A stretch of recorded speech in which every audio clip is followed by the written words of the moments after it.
Hi, welcome to what we are calling Classic Bookmark. When we started shooting these interviews in the spring of 1988, we had no idea the show would go on for 30 years, with over 400 episodes. To celebrate and mark this achievement, we have selected 15 shows. Choosing was difficult. Most of the writers chosen, like Horton Foote and Ray Bradbury, are deceased. Others, like Toni Morrison, the Nobel Prize winner, are perfectly well, but I do not think we will be lucky enough to have them on the show again. We purposely did not include some bookmark favorites like Rick Bragg, Winston Groom, Sina Jeter Naslund, Brad Watson, Daniel Wallace, Michelle Richmond, and others, since we plan to visit with them regularly in the future. Viewers will notice that the technology has improved considerably in 30 years. We've cleaned these up the best we could. These first 30 years have been a lot of fun. I hope you enjoy watching these as much as I did making them.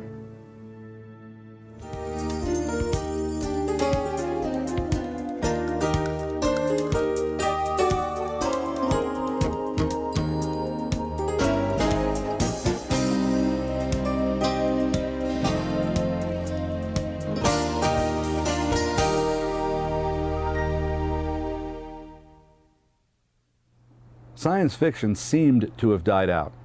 We used to read bestsellers like Stranger in a Strange Land, Dune, or The Martian Chronicles. But as Ray Bradbury recently reminded me, science fiction has taken over American popular culture. Our television screens are dominated by Star Trek spin-offs and X-Files, and movies are full of extraterrestrials, time travelers, and poltergeists. I spoke with Bradbury, one of our most prolific and celebrated science fiction writers, at Birmingham Southern College. I can't get into a conversation with people about science fiction or any given science fiction writer without being contradicted by everybody. If I say it's science fiction, somebody else says it's fantasy. If I say it's soft, they say it's hard. And this is my opportunity to get the definition from somebody who knows. How do you categorize the subsets? I would say that real science fiction is based on physics, on fact. In other words, it observes all the rules. See, time travel is not science fiction because it can't exist. It's impossible. The only kind of time travel that really works is knowing old people and speaking to them and letting them give you the past, or books. Books are time travelers. But really good science fiction sets up a thing where they say, we're going to go to Mars with a rocket ship, then you build a rocket ship and you go. A lot of science fiction today is medieval fantasy. You go to a science fiction ball at the end of one of these conventions, you have Lady Guinevere dancing with Buck Rogers, huh? Okay. So you've got the deep past and the round table, you've got the far future, but even when you go in the far future, in the Star Wars stories, those are all mythological. It's the Wizard of Oz and the Shaggy Man and Tick-Tock and the various robots from L. Frank Baum put into the future. But it's fantasy, it's fairy tales. Martian Chronicles is mainly fantasy. It's got only one or two stories in there that could really occur, like the story of There Will Come Soft Rains, this house that goes on living after the people live. And we could build that house today very cheaply, whereas when I wrote the story 44 years ago, it would have cost you a couple of $1 million to build the house the way I dreamt it. So most of what we think of as science fiction is not this physics-oriented, fact-oriented writing. Right. It's mostly in the realm of fantasy, from Tolkien to, to you and beyond. Star Wars and Star Trek are mainly fantasy. And that's the reason why science fiction has a bad name. Not that these films weren't popular. My God, they made billions of dollars, and they're great fun. But in the broad field of science fiction writing, 80% of it is medieval, futuristic writing with dragons and rocket ships. And so we continue to have a bad name because a lot of the writers in the field are imitating each other. And they're doing swords and sorcery in the year 2050. Huh? And it's a real shame that they don't break out and Heinlein broke out of the mold. He did all kinds of things that were human. He taught us about the psychology of people in the future. And I learned from him. He was my teacher. Very good influence. And my stories try to do the same. They're about human beings and not about fantastic creatures in the future. Well, there used to be crossover novels, or what we might call in music crossover novels, or crossover hits. Yeah. Stranger in a Strange Land was one such. It became a bestseller of a sort. Fahrenheit 451, Dune. These are novels that moved from genre fiction to a general reading public. My impression is I'm not seeing as much of that now. Am I right about that? I think it's true, and it's a shame. I'm one of the few that get a chance to move from one field to another because I've been doing plays and poetry and what have you, and screenplays. But it's interesting that most of the writers in the field are not curious about this sort of thing. They're not curious about writing for the stage. They're not curious about poetry. How can you not be alive in this world and want to experiment and see how bad you can be for a long time until you get good? And that's the history of the things I've done. I wrote poetry for 40 years before I finally wrote a poem that I liked. And I knew I'd done something decent. And you can tell the day that you do it, but all the rest was forgotten. Right. Well, you actually write in several different genres. What I meant even more specifically was novels that come out of a particular genre, like science fiction, and then get a very, very wide bestseller readership, as opposed to, I don't know what, cult readership or specialty readership. I'm not seeing fantasy and science fiction necessarily on the bestseller lists. No, the only people who are on the bestseller list are Arthur Clarke when his novels come out, and he transcends all the different modes, and deservedly so. He's a fine writer. But he's almost alone today. Most of the others are dead, and the new young writers are not trying to do something that Clarke has done or Heinlein has done. Right.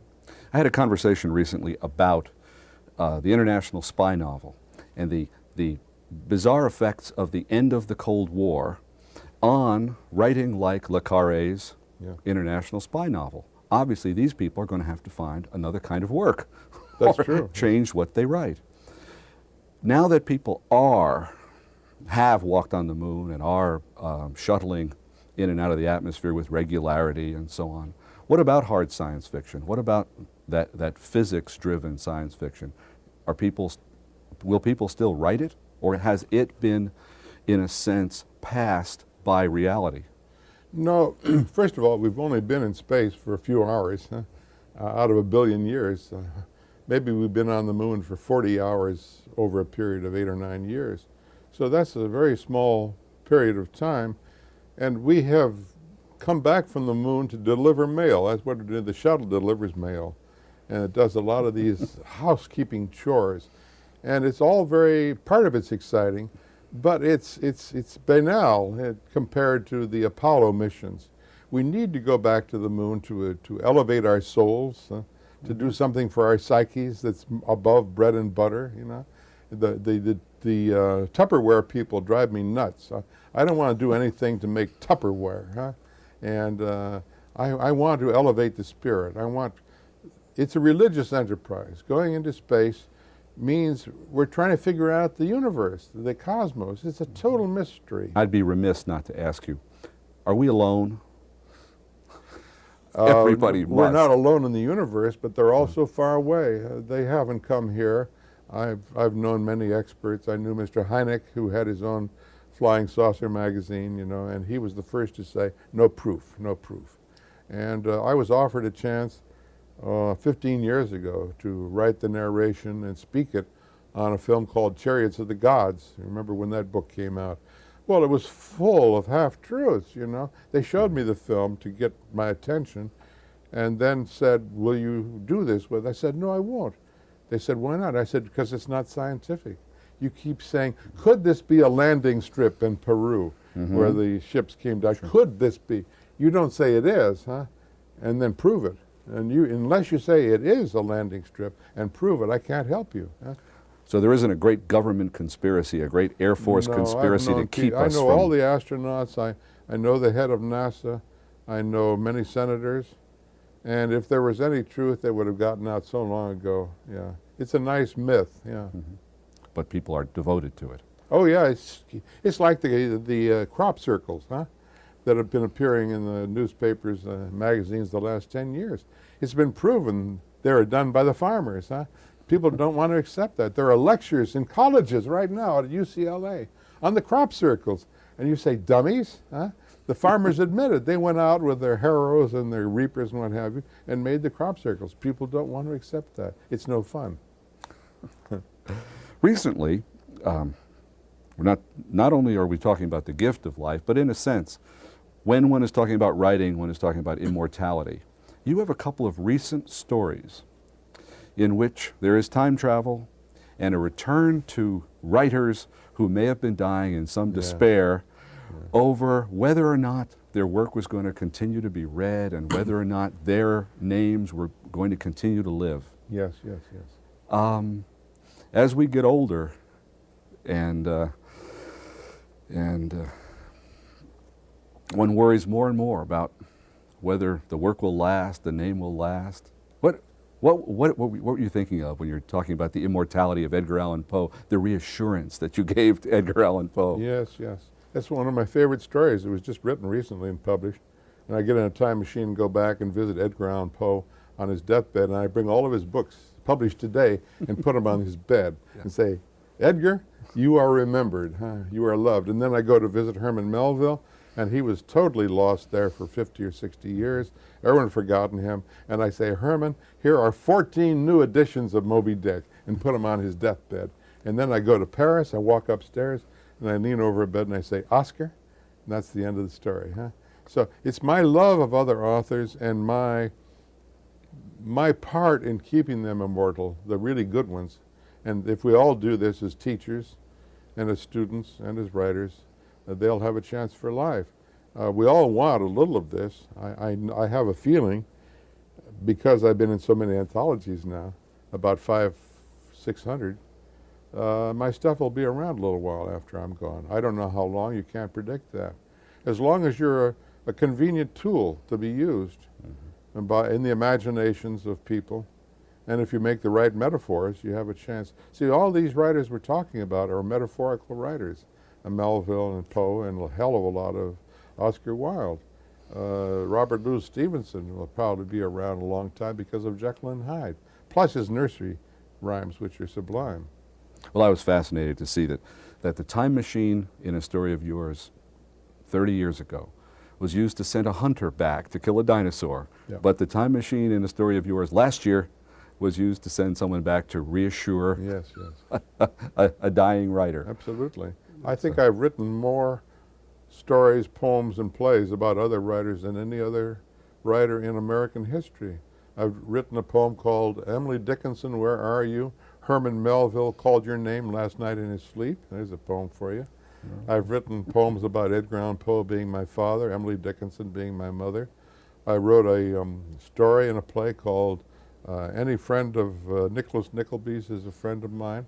How Charles Dickens moved into my grandparents' upstairs room in the summer of 1932, and how I helped him write A Tale of Two Cities. Huh? So, boy, that's real dedication. That's real love, you know. And because he's affected a good deal of my life. I think The Christmas Carol is at the center of my life, along with the dinosaurs and the comic strips and the good films. I had a conversation a few years ago with Robert Daley, who writes novels about the police force in New York City. His complaint was, in a kind of Rodney Dangerfield way, I can't get no respect. The serious critics, the serious reviewers, and academics won't pay any attention to policier. They won't, and you can see where this is headed, surely. Yeah. What goes wrong? That and what Daley had to say was, you know, my novels are about good and evil. They're about society. They're about human beings under stress. All the same things can be said of your work and the work of Heinlein and Asimov and other writers in your group. But the Academy doesn't seem to want to pay proper respect. Um, Why? we put labels on things, and once you put a label on a thing, you have to think about it. Oh, that's science fiction, and then you go on to the next subject. And it happens in Hollywood too. Certain kinds of films never get any attention. A really great comedy rarely gets an Academy Award, even though comedy is harder to write than drama. I mean, you can do all sorts of things in a drama to confuse and entertain people. But in a comedy, you really got to keep those balls in the air. You got to be really clever. And only occasionally have comedies got Academy Awards. Musicals, hardly ever, huh? And some of the greatest, Singing in the Rain by Gene Kelly, the greatest musical ever made. I don't think it got any awards. Fred Astaire didn't get any awards till late in life. They gave him a special statue. It shows you how the prejudices run. We're serious about some things and not about others. The important thing is we science fiction writers belong to the children. Huh? All of my books are children's books. I didn't know that when I wrote them. And by God, you know, you should come to some of my lectures, or I go to bookstores with me, or just out to a high school, and the lines around the block, the kids are mine. I'm the Pied Piper, huh? I'm a good Pied Piper. Right. And so knowing I belong to the kids, I put on my plays 30 years ago, and I wrote a whole series of science fiction plays, idea plays, because no one was doing it. Here we are, a society of scientists and technologists changing the future, but we don't write about it on the stage, and we're still busy. See, when I write a play, and someone comes in, turns on the faucet in the kitchen, wine comes out when I write it. When other people write that, water comes out. And to hell with that, huh? I hate water coming out of faucets. It's got to be wine. So I wrote a whole series of science fiction plays. And lo and behold, for the first time in theater history, the children started showing up. I'm the only stage writer in the last 40 years who belongs to the kids. And we had kids coming from Northern California, from Arizona, all that way to come to my theater. I didn't plan it that way. If these young people who enjoy reading science fiction and enjoy science fiction on the stage, if they never have an opportunity to read it in high school, in any kind of curriculum, or in university, and if they take creative writing courses, they won't even be allowed to write science fiction because it would not be considered literary fiction. Where will the next generation of science fiction writers come from? Well, it's beginning to change. For the first time in educational history, the bottom of the pyramid is teaching the top. The teachers are at the top, the students are here. And they've begun to come into the high schools especially. And they bring books with them, and they put them on the desk, and he said, "Teacher, here's a book by Robert Heinlein." "Oh God, science fiction, take it away." "No, read the first chapter. Go ahead, read the first chapter." And the teacher reads the first chapter and says, "Hey, it's not bad." And then they bring in something by Asimov, something by me. And next thing you know, you've got a course in science fiction being taught. And there are scores of them across the country now, in almost every high school, because I do a lot of lecturing everywhere these days. And I talked to a bunch of guys from IBM a couple of weeks ago, and another group of publishers and editors in Sacramento, and another group of teachers in Houston, huh? All in their late 30s, early 40s. Huh? And before I start the lecture, I get a standing ovation. Why? And I said, "Hey, you're all my kids, aren't you?" They say, "Yeah." I said, "You read me in high school, didn't you?" And they say, Yeah. So you see, it goes back 20 years now. And they're beginning to teach the other students about science fiction. And so you're laying a foundation here for the future. And things are not quite as grim as we would like to think. There's more and more colleges doing science fiction courses. And when students write to me about this, I say, "Tell your teacher to write me. I'll send her an essay." And maybe we can convince her it's okay. Yeah. But the popularity on television these days is immense. Yeah. And in films, all the really successful films of the last 20 years are all science fiction. Billions of dollars worth of tickets, starting with 2001 and then coming up through Close Encounters of a Third Kind, Spielberg, E.T., the Star Wars, Star Trek series, both of them. They've made more money than any other films in the history of the world. Yeah. because it is science fiction. Well, you've had very kind things to say, very exciting things to say about other people's science fiction movies, Star Trek and Star Wars and E.T. and so on. But a lot of your work has been on the screen. How do you feel about seeing? What kind of a job do you think they've done with Fahrenheit 451, The Illustrated Man, and so on? Are you pleased with those? I like Fahrenheit. It's very, very well done. The last reel is just incredible. I cry every time I see it because the combination of Bernard Herrmann's music, the images, the metaphor of the book people walking in the snowfall and remembering their books, you know. And but I'm doing the film over this year. I've written a new screenplay for Fahrenheit, and we're hoping that Mel Gibson will appear in it for me. I just turned in the screenplay. I'm waiting to see if they can find a director. But I'm putting back all the missing things. There's a lot of things missing from that other film, including The Girl Next Door. They had Julie Christie playing a 16-year-old, and she's, you know, 30. Well, come on, it didn't work. It was confusing. And the mechanical hound wasn't there. Well, you know, you got to have the mechanical hound. He's a wonderful element. You don't have to show him. Just let us feel that he's there. See him in the shadows. See his eyes. Huh? And so The Martian Chronicles, when it came out on TV 15 years ago, was boring, just plain boring. It wasn't really bad. They had a great cast, but the director got up every morning, yawned, and went to work. Huh? So I've done that over on my own TV series during the last 5 years. Did the whole Martian Chronicles over and did it right this time. And then The Illustrated Man was very bad. A wonderful cast, Rod Steiger and his wife Clara Bloom, lovely people. And friends of mine, but it was just no good, just no good. And I went to a preview of that film 20 years ago, and it was so sad. When I went in, I knew it was not a good film. I'd seen it at the studio, and I was very upset. And there was a line around the block of innocent people lined up, you know, to see this film. And when it was over, this little 9-year-old boy came up to me and peered into my face and said, "Mr. Bradbury, what happened?" And I said, "Oh, my dear boy, I wish I could tell you." But he nailed it. He nailed it. So I've done that over. I've done The Illustrated Man over in my series.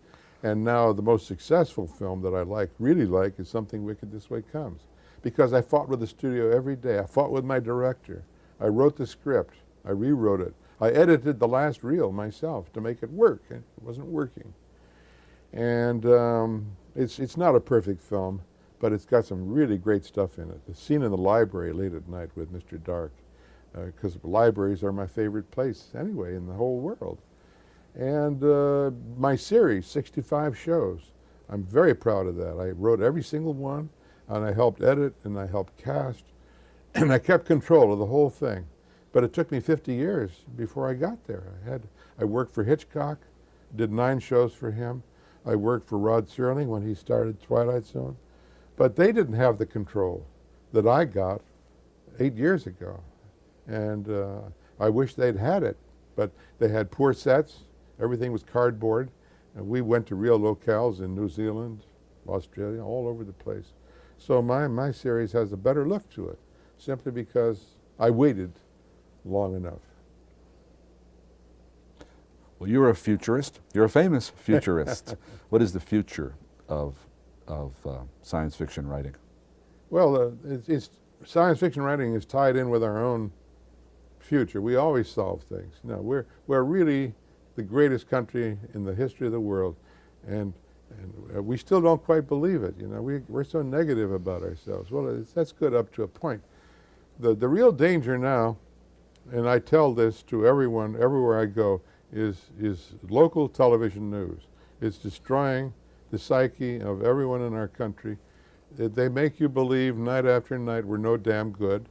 All the news is negative. It's all rapes, murders, funerals, suicides, and AIDS. That's all it is. And for 15 seconds apiece.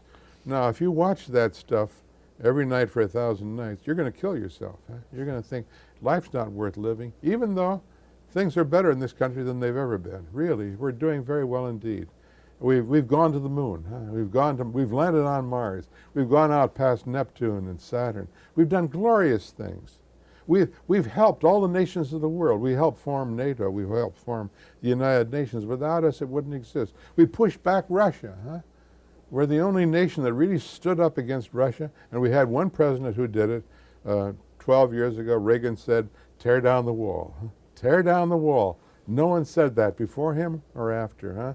And I saw Khrushchev in Washington 5 years ago. And I said, what'd you think of Reagan? He said, your greatest president. I said, why? He says, he drew a line. He said, tear down the wall. None of your other presidents ever said that. And we knew he meant business, and we collapsed. Huh? Now, getting that from Khrushchev, from Gorbachev is really something, isn't it? So we've done all these things. We have pushed back the Russians. We have taken over Europe. We've saved Europe more than once with the Berlin airlift. We have created all the great grains in the history of the world. The barleys, the corn, the oats, you name it, that feed the world. Huh? They all came from the United States, from experimentation here. We have a surplus of grain in this country right now that could feed the entire world. We have fed millions of people constantly. We're taking in 400,000 immigrants a year and have done that for 40 years. For Christ's sake, why don't we say how great we are instead of saying what an awful people, huh? We've taken in, we got how many illegal immigrants every year, along with the legal ones. That's one of our problems in California now. We have to close the gates and say only the legal ones can come in and stay. We can't take in the whole world. So on almost any level, when you talk of democracy, we have taught the world. We're teaching Russia now. What a wonderfully optimistic way to finish. Well, it's true. I only speak the truth. You see, I don't make up anything. Bradbury calls himself a Pied Piper, and he is. When we interviewed him, he was followed everywhere by a group of young fans. I'm Don Noble. Join me next week when I speak with Black novelist and essayist Albert Murray.